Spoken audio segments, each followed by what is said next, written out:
Hi guys and welcome back. So today I'm going to be showing you how to make this gingerbread Oreo cheesecake slice. Let's begin.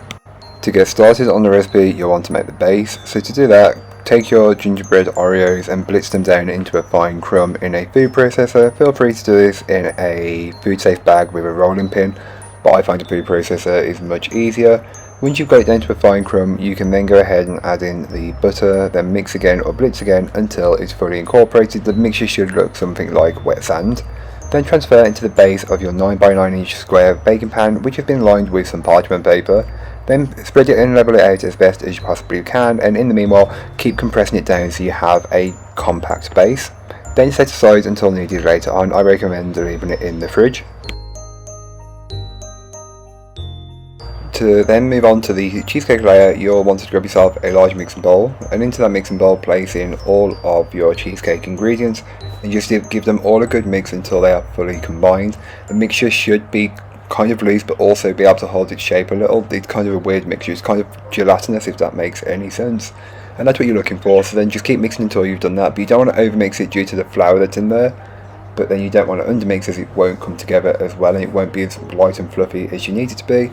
It should look a little something like this, but see, I forgot to add in the eggs, so I added the eggs and mix them in until they're fully incorporated, and the mixture looks somewhat like this.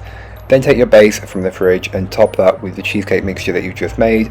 Spread and level it out as best as you possibly can, and before you place it into the oven, you'll want to just take some extra of the gingerbread Oreos and just break them up and place them on top, or scatter them over the top, ensuring that each piece of cheesecake, when you cut it, will have some of that Oreo on top. Again, you can do this, you can use whole, but I didn't really have enough to use the whole biscuit, so breaking them up actually gave me more and went a little further. But again, it's completely up to you. I will leave all the baking times, temperatures and everything else that you need in the blog post, which will be linked down below, so don't forget to check it out if you're interested.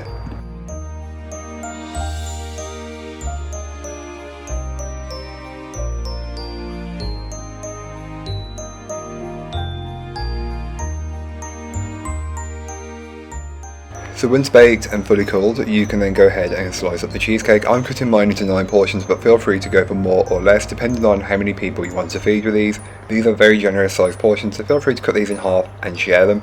This is one of those desserts that is meant to be shared, so keep that in mind. That's all for today. I hope you enjoyed. If you did, don't forget to like, comment and subscribe for more from me, and I'll be back again soon with another recipe, so join me then. In the meanwhile, don't forget to check out the description. There'll be a link to this recipe, a link to my blog, and links to all my social medias. But that's all for today. I hope you enjoyed. Bye guys.